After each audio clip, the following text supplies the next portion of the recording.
This is the download from Sounds Profitable, the most important news from this week and why it matters to people in the business of podcasting. I'm Manuela Bedoya. And I'm Shreya Sharma. This week, a bird's eye view of how podcasting is doing political ads this year, Spotify stock drops after announcing price increase, podcast companies discuss diversity at Advertising Week and the IAB upfront, and a massive new Nielsen study shows podcast ads universally boost brand metrics. Let's get started. Midterm elections are approaching fast in the United States, and that means political ads are on the rise.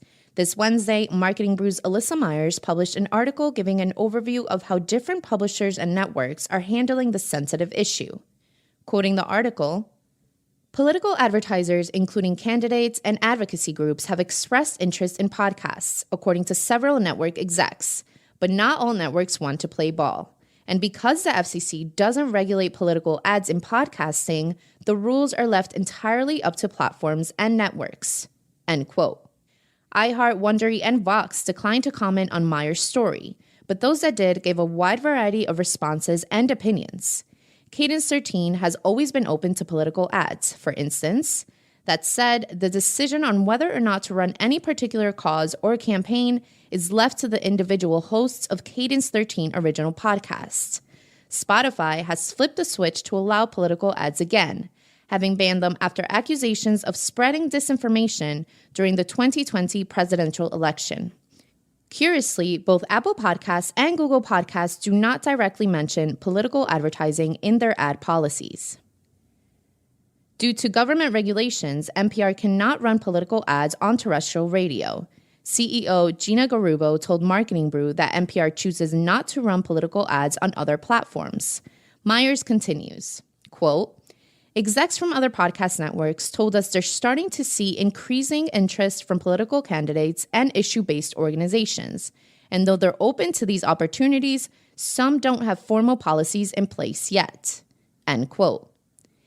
Shira Atkins, co-founder and CRO of Wonder Media Network, has taken the approach of allowing political ads, but only as part of sponsored content or via baked-in host read.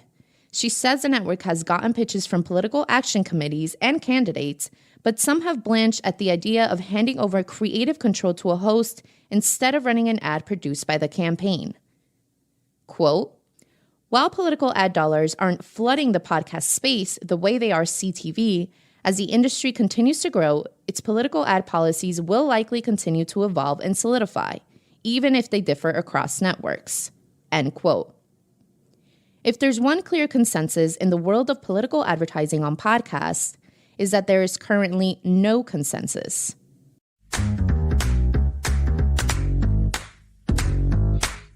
On Wednesday, Denny Jacob, writing for the Wall Street Journal and reposted to MarketWatch, published coverage of Spotify's Tuesday earnings call. The results were a mixed bag for Spotify. Quote, for its third quarter, Spotify reported 456 million monthly active users, up 20% from a year earlier and above the company's guidance.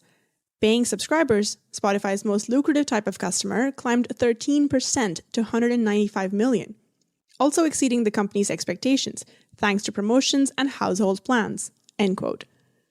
That said, Spotify also posted a Q3 loss of $195 million. Spotify Premium has cost $9.99 since the service launched in 2011, but CEO Daniel Ek says that'll change sometime next year. Spotify shares fell 10% after the announcement.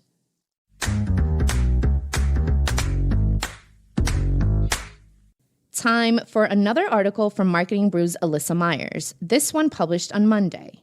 In it, she covers conversations about the podcast industry stemming from Advertising Week New York and the IAB podcast upfront last week. Quoting the article, part of the push for more diversity in podcasting is about getting creators from different backgrounds behind the mic in the first place.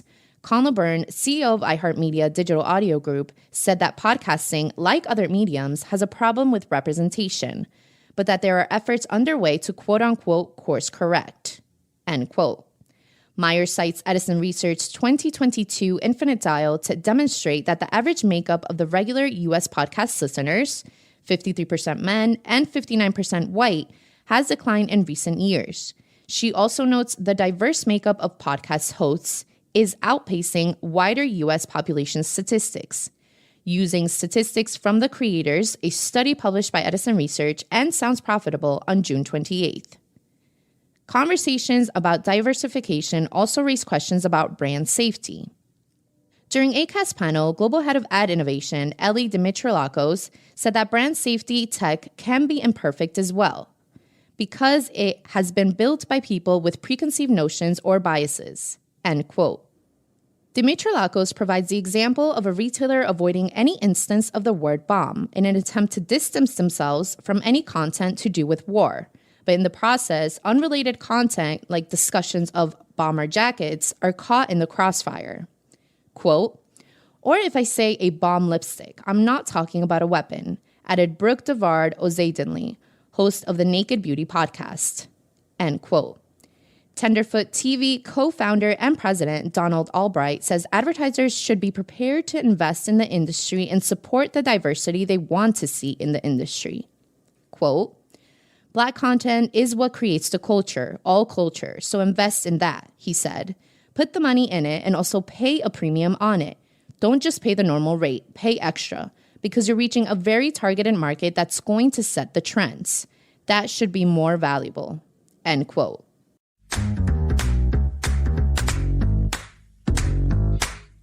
On Wednesday, Gillian Follett, writing for Ad Age, covered a new Nielsen study stated to be the largest ever study of podcast ads.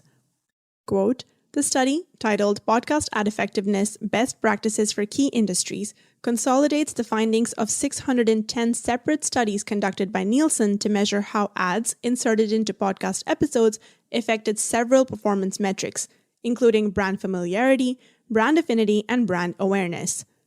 It also measured consumers' intent to search for more information about the brand, purchase something from the brand, or recommend the brand to others, end quote.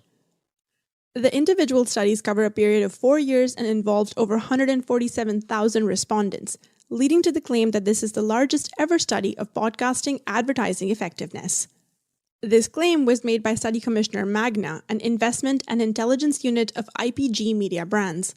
One notable bit of data is the finding that ads longer than 35 seconds drive better results than shorter creatives.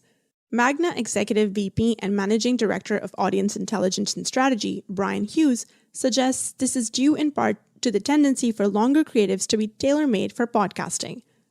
Shorter ads have a higher likelihood of being repurposed from another medium, such as radio, while longer ads likely have been built with podcasting in mind. Quote, additionally, podcast ads largely had the same impact whether they were read by the podcast host or they came from the brand.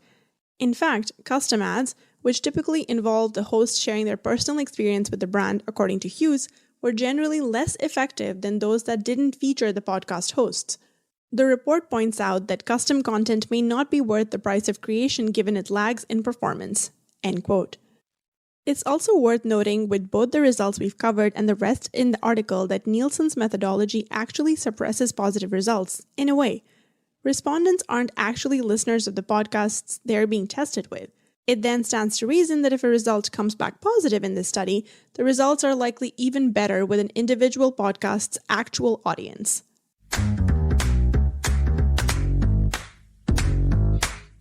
Finally, it's time for our semi-regular roundup of articles we've named Quick Hits. These are articles that didn't quite make the cut for today's episode, but are still worth including in your weekend reading. This week, Pocket Cast mobile apps are now open source by Yael Rubenstein for Pocket Cast. This one does what it says on the tin. Podcast listening service Pocket Cast announces their decision to make both the iOS and Android versions of their mobile apps open source.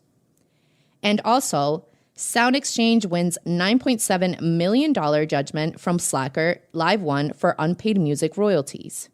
By Kurt Hansen for Rain News, a brief rundown of the background behind the case and its outcome. And that was The Download, brought to you by Sounds Profitable. Today's episode was built using Spooler and hosted on Triton Digital's Omni Studio.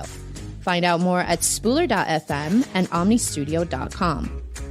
I know we went through today's stories fast, so be sure to check out the links to every article mentioned, right in your podcast listening app or on soundsprofitable.com/thedownload.